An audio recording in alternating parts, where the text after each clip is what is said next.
Hey les mercenaires, je sais que vous êtes des gros puceaux, mais ça vous est déjà arrivé qu'une fille tombe amoureuse de vous même si vous êtes impopulaire? Si c'est le cas, vous allez adorer cette vidéo, puisqu'aujourd'hui nous allons voir cet animé où la fille populaire tombe amoureuse du héros impopulaire, Tejina Senpai. Commençant son nouveau trimestre au lycée, Tanenashi, un étudiant de première année démotivé, cherche un club qui nécessite une participation minimale pour répondre à ses besoins. Il tombe ensuite sur la salle du club magique, et à l'intérieur se trouve une jolie classe supérieure pratiquant ses tours de magie. Et surtout, à l'intérieur de cette jolie classe, une jolie fille au bonnet non classifiable dans l'alphabet a tendance à se retrouver dans les situations les plus embarrassantes. Bien qu'il s'intéresse peu à un club dirigé par un magicien incapable, l'étudiant de première année se retrouve impliqué en tant que nouveau membre, vivant toutes sortes de moments gênants avec son mentor excentrique. Nyankoi. Junpei Kusaka est un lycéen de deuxième année qui souffre d'une allergie aux chats, mais pas aux chattes. Vous comprendrez très bien pourquoi je dis ça dans l'animé, petit mercenaire coquin. C'est une situation difficile qui lui a fait détester les chats et tout ce qui s'y rapporte. Malheureusement pour lui, cependant, il est entouré d'amoureux des chats. Sa famille, son ami d'enfance séparé et même son crush, Kaede Mizuno. Un jour, en rentrant de l'école, Junpei tente nonchalamment de jeter une canette vide à la poubelle, mais rate lamentablement. Au lieu de se rendre à la poubelle, la boîte finit par casser la tête d'une statue de divinité féline. Ce jour fatidique, il est maudit avec la capacité de comprendre le discours du chat. Cependant, il doit garder sa malédiction secrète de tout le monde, parce que quiconque le découvre deviendra plus sujet aux accidents et partagera le même sort que lui. Avec les conseils de son chat Niamsus, Junpei doit maintenir une centaine de bonnes actions pour que les chats lèvent la malédiction. S'il est incapable d'accomplir cette tâche, il se transformera en chat, et compte tenu de son allergie, ce serait une condamnation à mort pour lui. Et bien évidemment, hormis le harem de chats, il aura aussi un harem de chattes, les mercenaires. Nurin Kusaku Ata, obsédé par les idoles, est dévasté lorsque sa favorite, Yuka Kusakabe, annonce de manière inattendue sa retraite au sommet d'une illustre carrière. Il y en a qui s'attristent de comment Ronaldo finit sa carrière, et d'autres qui s'attristent de la fin de carrière d'Idols.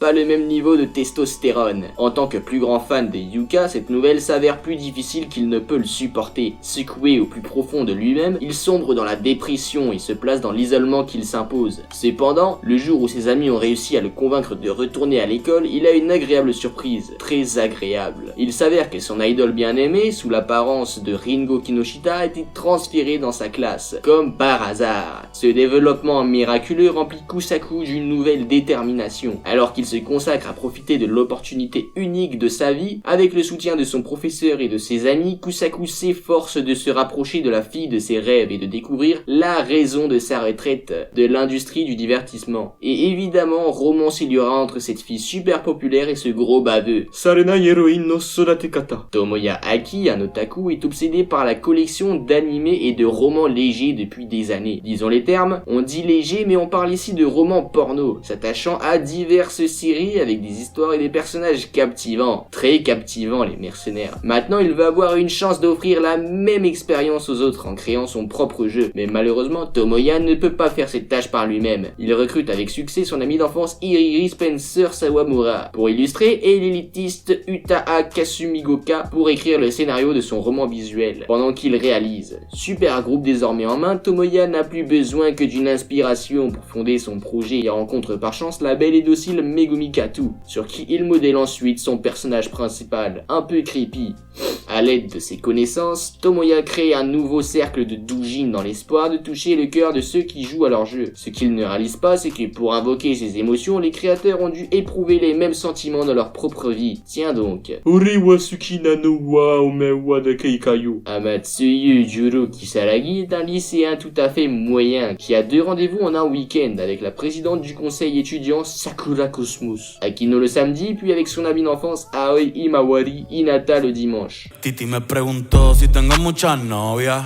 Malheureusement pour Juro, les 2 filles proclament leur amour pour son meilleur ami, Sunchan Uga Kujur, l'as de l'équipe de baseball. Acceptant chacune de leurs demandes de conseils et d'orientation, il est désormais chargé d'aider les 2 filles à conquérir le cœur du même gars, et 0 pour lui. À l'insu de ses amis, l'image amicale de Juro est tout sauf une ruse conçue pour se présenter comme le protagoniste désemparé d'une comédie romantique classique. Il tire le meilleur parti de cette tournure inattendue des événements avec un nouveau plan, amener Sunchan à tomber amoureux de Cosmos ou d'Imawari et prendre l'autre comme son propre prix. Plutôt opportuniste le gars. Il baise tout ce qu'il vient, mais l'ultime effort de Juro est menacé par le sombre Sumire Kopansei Sanshokin à 4 yeux, qui surprend Juro avec non seulement sa connaissance des personnalités secrètes, mais aussi une confession du vrai moi qu'il a caché pendant tout ce temps. Coincé dans cette situation hilarante et désordonnée, chacun des étudiants doit naviguer dans d'innombrables mensonges, pièges et malentendus pour s'en sortir. Bon, vous l'aurez compris, c'est un animé drôle avec beaucoup de ecchi et surtout c'est tout ce qu'on aime. Hajimete no gal. Suite à une farce tirée par ses amis pervers, Junichi Hashiba demande à une fille de sortir pour tenter de changer le fait qu'il est un puceau sans espoir. Comme vous les mercenaires, Yukana Yame, la fille en question, est dégoûtée par les rampements de Junichi. Cependant, à travers une série de remarques taquines, elle se retrouve bientôt à se lier avec lui et finalement accepter les aveux de Junichi. À sa grande surprise, tu m'étonnes, Hajimete no ga Junichi, alors qu'il surmonte son manque de confiance en soi et réprime ses pulsions sexuelles car il veut se la faire elle et toutes ses potes, tout en étant plongé dans une nouvelle vie scolaire pleine de filles animées et de chaos imprévisible. C'est un harem, une fille populaire, un gros puceau, j'y crois que je vous ai pas menti dans le titre. Vous avez plus qu'à aller voir ça, bande de chacals. Yamada-kun and the Seven Witches. Ou comme j'aime le dire,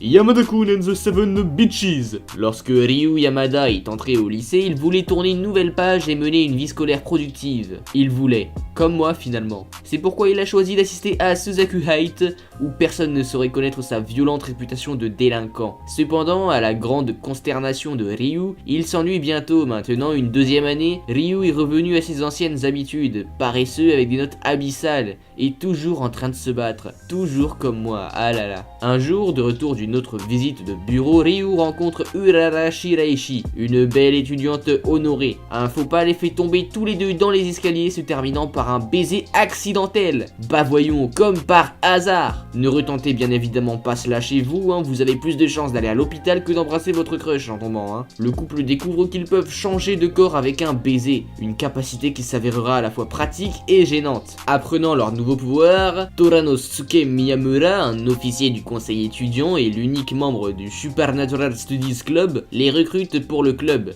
bientôt rejoint par Miyabi Itu, excentrique, intéressé par tout ce qui est surnaturel. Le groupe découvre la légende des 7 sorcières de Suzaku Heights, 7 étudiantes qui ont obtenu différents pouvoirs activés par un baiser. Bon, vous imaginez bien la suite, mais notre petit Ryu va se mettre bien. Le Supernatural Studies Club se lance dans sa première quête, trouver l'identité de toutes les sorcières. Et voilà les mercenaires, c'est déjà la fin de la vidéo assez cocasse, j'espère qu'elle vous aura plu. N'hésitez pas à aller vous taper une queue sur ces animés, mais surtout la liker et vous abonner. Janamina.